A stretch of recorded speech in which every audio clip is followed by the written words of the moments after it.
I'm David Wang. I'm a research associate at Missouri S&T right now. And today I'm going to present some work I did before. It was about the development of a heating model using the VSD theory and a simplified characterization test procedure for asphalt concrete. So first, I'm going to talk about the introduction, the objective of our research, and a little bit about our background about the modeling work. And then I will talk about the testing method and the results, observations. And then I will introduce our model and the model calibration and the validation procedure. And last but not least, I'm going to talk about the conclusions, findings, and the future recommendations. So first of all, as we know that fatigue cracking is one of the major distresses on pavement. We have fatigue crackings under the wheel path, under traffic loading. So before forming a obvious fatigue cracking, macro cracking that we can observe on the pavement surface, we know there are micro cracks forming during under the traffic loading. And when the micro cracks start to connect, we will have a macro cracking.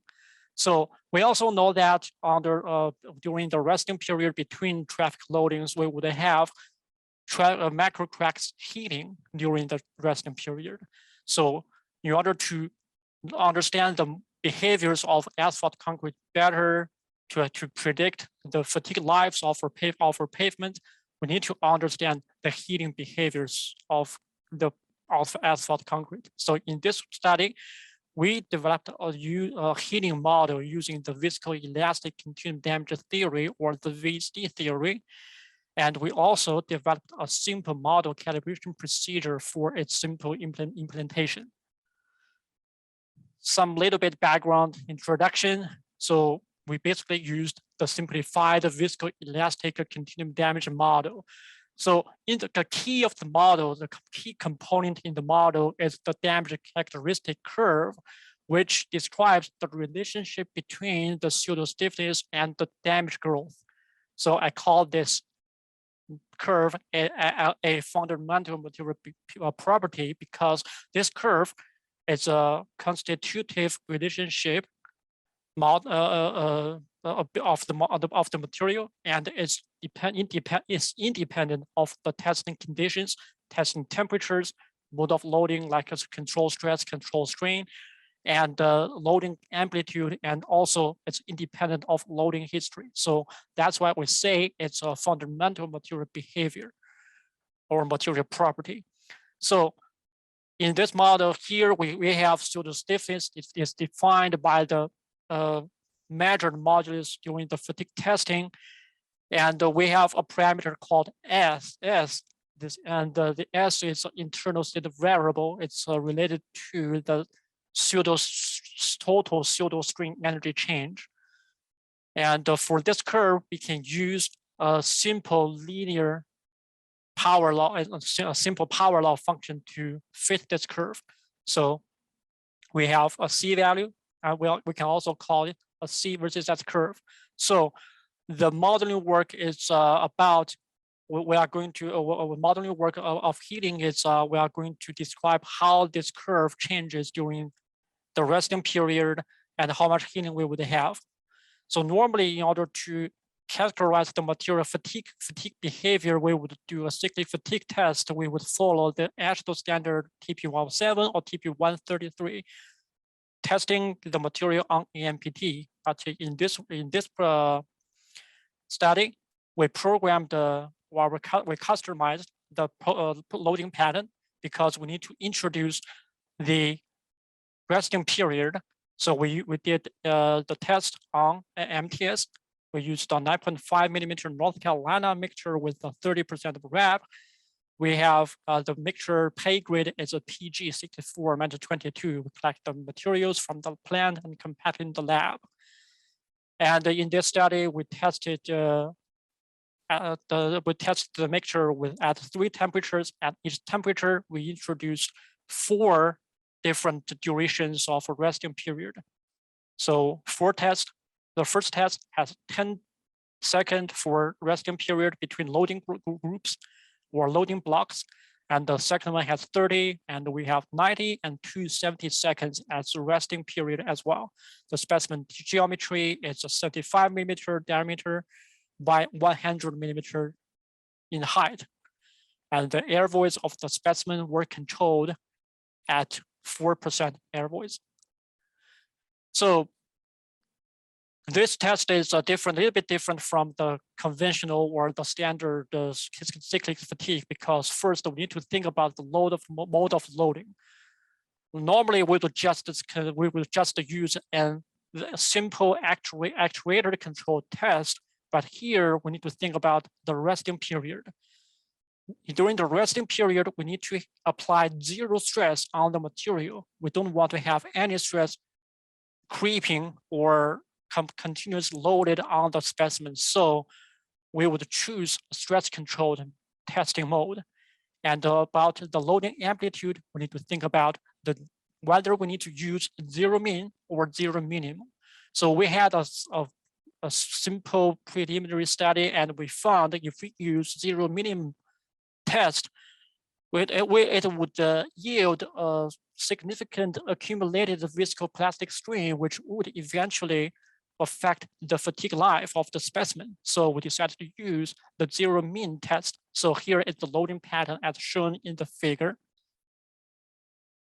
And during the test, we can see the pseudo stiffness defined by the dynamic modulus, the current dynamic modulus during the test, divided by the initial modulus of the specimen. So the C value, or the pseudo stiffness, started from 1, and as we load, it will decrease.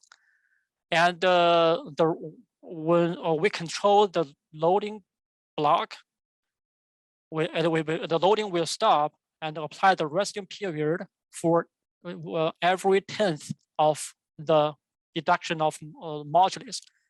We apply the rest period, for example, at 0.9 C value, and 0.8 again, and 0.7. So this is the schematic of the loading pattern in time domain. And if we plot it in the cyclic cycle domain, basically the same shape, but during the resting period, we don't have any load, we don't have any cycles. So we would have a direct jump after heating about the C value, the pseudo stiffness value. So this, we have time domain here and the cycle domain here. Here are some real results from the testing. And we have 3 temperatures and 4 resting period. Basically, we have 12 tests, and we have plotted 3 here to make some observations. So here in the first figure, I have 20 degrees Celsius with a 90 seconds as a resting period after each loading block. And here we have same temperature, but a longer duration of resting period. And here we have same long resting period, but a higher temperature. The first observation we can make is between different temperatures, we can see the heating, amount of heating here, the jump of the modulus. It was dramatically high at high temperatures. So we can say temperature is one factor impacting the amount of heating. And another observation we can say, or we can make, is the resting period, the fact of a resting period. So comparing the first two figures, we can say the longer resting period can generate a higher heating value. And we can also make some observations about the amount of heating within each figure. Like we can see that at for each test, at the beginning we have higher heating values, and the end we have like a smaller minor heating. So damage level here is also an important factor here. So from the testing results, we can conclude that there are 3 significant factors of impacting the heating. So the next step, we will develop some, do some modeling work about the model heating. In order to do that, we first need to quantify the heating, or we need to make the definition of the percentage heating. So we have two options. One is based on N, the number of cycles it can, the fatigue life, extended fatigue life, or we can define the heating based on S value, which was based on damage. It would be intuitive to use N value because it's the extended fatigue life, but actually we use the S because it's more mechanistically sound, because S is independent of many factors, the loading conditions, loading history, and temperatures. So if we change the loading condition, N value will change, but S value won't. So at the end, we use the S value, the delta S divided by the initial S naught as the percentage heating for after each resting period. So that is the definition of percentage heating. So if we summarize all the percentage heating after in each loading condition in each test, we can see here at each temperature, we have at different loading percentage heating factors, a different amount of heating at different resting period. So at 30 degrees Celsius, highest temperature, we have the most heating. And the longer the rest period we have, the more heating, generally the more heating we would have. And each color or each curve represents a damage level. So at higher damage levels, we would have higher heating, which means the S here, the S divided by the initial S before the resting period was higher at damage levels, at higher damage levels. So theoretically, if we know the percentage heating of this material at each temperature, at each resting period, and at each damage level, we can predict the amount of heating, and we can predict the fatigue behavior of the material. But it would be very hard to characterize so many factors for the material behavior. So we would think to simplify the procedure and reduce the number of factors here. The first thing we would think of is we see two familiar variables. One is the resting period or time, and the other one is the temperature. So we would think of a time temperature superposition here. So if we extract all the blue curves from different temperature plots and plot them into one plot, one figure, and we would have 9 points at the same damage level.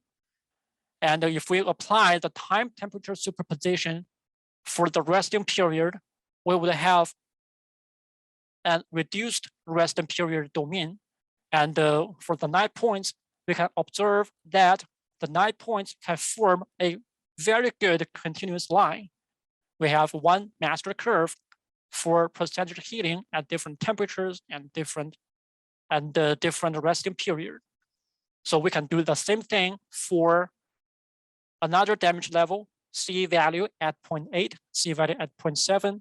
And if we plot in the log-log scale, we can see that it's kind of like a sigmoidal function. So at the end, we used a sigmoidal function to fit those curves. And the beauty of this part is, beauty of this step is we can use the same shift factors from the dynamic modulus master curve, which means the time temperature superposition can be applied in both modulus and the heating factor. We don't need to use more tests to calibrate the modeling, the shifting factor coefficients. So this is the master curve sigmoidal function we can use, and this is the shifting function here. And we can simplify this function even more.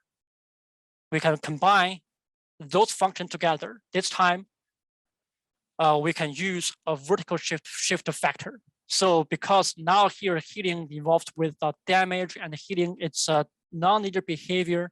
If we go back to the original viscoelastic theory, single integral nonlinear viscoelastic constitutive equation proposed by Richard Shapley a long time ago, when the G naught function, G naught factor, G sub 1, G sub 2 are equal to 1, we got a linear function. When they are not equal to 1, they can be superposed vertically.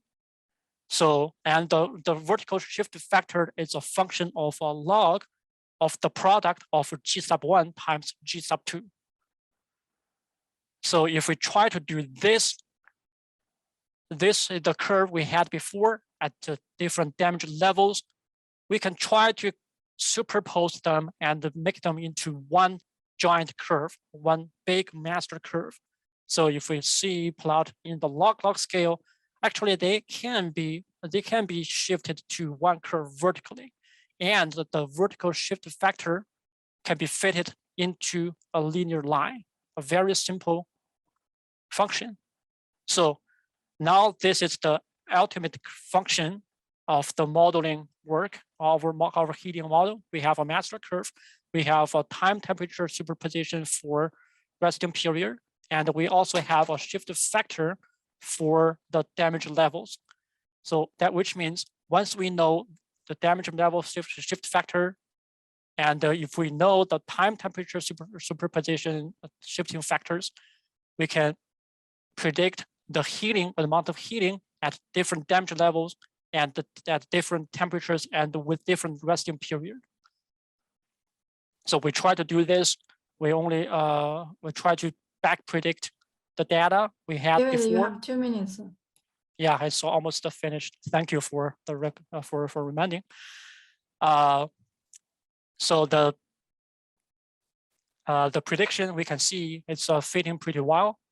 And we further, so previously we used the 12 points. We have 12 data, testing data, 12 tests before. So we want to simplify the testing procedure for its future implementation.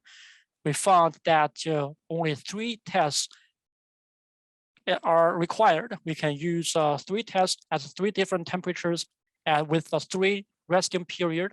And we did some prediction here only using 3 tests, and we can see the prediction results were fitting pretty well. So these are the damage.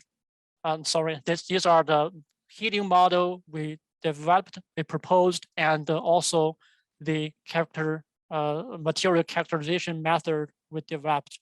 And we used the sort of conclusions. We used the fatigue test to characterize the heating behavior of asphalt mixtures. We constructed a master curve for heating factors as a function of resting period, temperature, damage levels.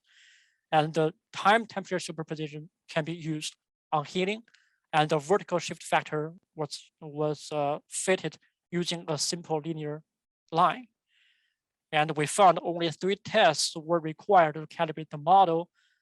So in the future, I think we can run more tests for, so what we did before was a group block, and we had the resting period, we call it a group resting. And now we can try some even more sophisticated testing patterns, loading patterns, like post-rest tests. And we will find some correlations between the 2 modes of loading for heating in the future. I think that's all for my presentation. If you have more questions, please feel free to ask me. Thank you.